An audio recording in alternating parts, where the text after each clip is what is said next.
and welcome to another episode of GeekOutdoors.com.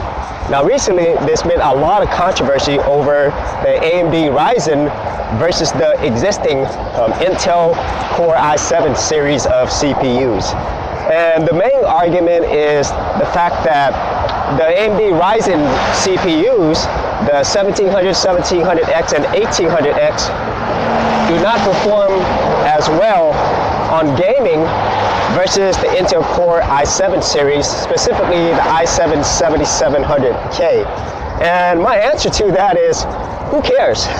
I mean, really. And what I mean by that is this. I mean, like, a lot of these comparisons and a lot of these arguments are over like a few lost frames.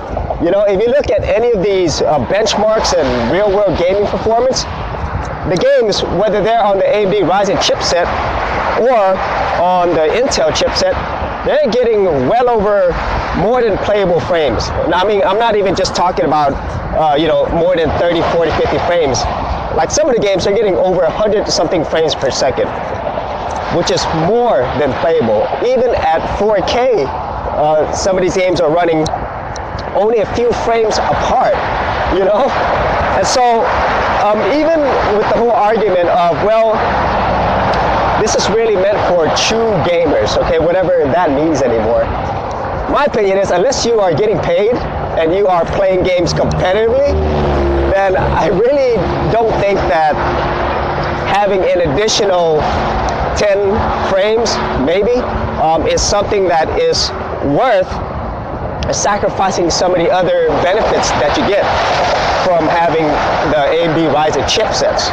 Now, this isn't going to be like a fanboy AMD versus Intel, because I have had both, and I have had computers since the Commodore 64, and I could understand having the best components for gaming. When the 3DFX Voodoo chips came out, I got those. I was very excited. When the ATI graphics cards first came out, I got those. I was excited. And if you know your history, the 3DFX Voodoo chipsets later was bought out by NVIDIA, and then ATI, as you know, was later bought out by AMD. So they've been around for a long time.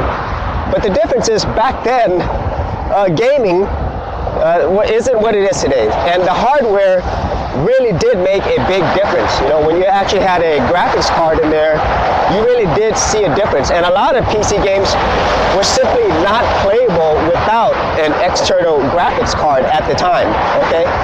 But nowadays, the majority of people, they don't really use the full power of their computers, okay? I would say more than 90% of the people buying computers only probably use maybe less than 20% of the actual power that these computers can actually provide, hardware-wise, okay? And then when it comes to the gaming space, for the majority of people, I mean, I'm putting a real caveat on that, okay? The gaming on this, even with the lowest end graphics card, it is still playable, okay? I mean, you're still gonna get minimum 1080p graphics. Minimum, you're normally going to get, unless the game's not well optimized, you're normally going to get more than 30 frames per second, you know, and the settings do make a difference, but once again, none of these things are non-playable, okay? And then also, you know, let's go back to the whole AMD Ryzen versus the existing Intel chipsets. The architectures, or what they're made to do, are primarily different, okay? Like, pretty much all the Ryzen chips, they're more geared towards multi-processing, okay? More of that, you know, multi-threading, than say the Intel Core i7 7700K, which is what I have. And also, even if you compare against the Intel Core 6900K, which is a $1,000 chipset, that is also more geared towards multi-core, so even it doesn't do gaming as well purely versus the Intel Core i7 7700K, its own chipset.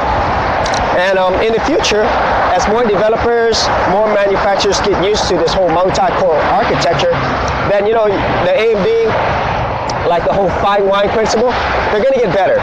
But so is Intel. They are going to be improving their chipsets as well.